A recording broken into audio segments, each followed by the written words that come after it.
You have to act as a community, otherwise you don't really develop as fast as you can do.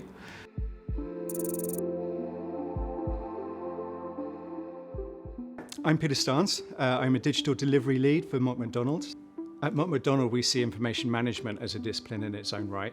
We see it as almost as a hinge between all of our engineering design and doc control and project controls and the management teams. That is where the magic happens.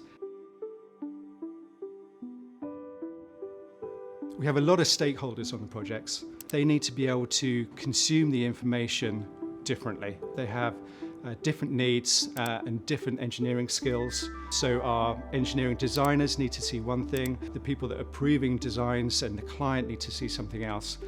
Producing just so much information and just so much data, it's really difficult to see the big picture.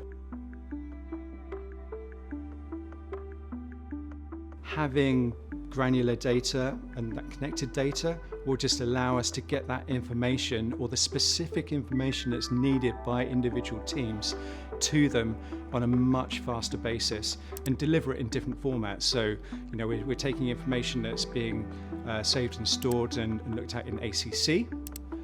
But then we're taking that and we can put that into a web page, or we can put that into a visualization, we can put that into some sort of a VR model. I think it makes people feel that they own the data a lot more. If they're seeing that information, when they start their computer in the morning, because we packaged it up into a Power BI and it's just there, and they can see what models have changed, who's shared what information, who's new that's come onto the project, all of these things, then I think it's much more inclusive for the team as a whole. The bottleneck is usually the expertise that's needed to develop the programs and work the APIs to get that information out. So hopefully we're going to start to see democratization of that data so that people are able to actually get that information much faster themselves. If you open up the tools and open up the data, then it allows those communities to start to talk together. There's going to be inspiration coming from all different areas of your organization and from outside of your organization as well.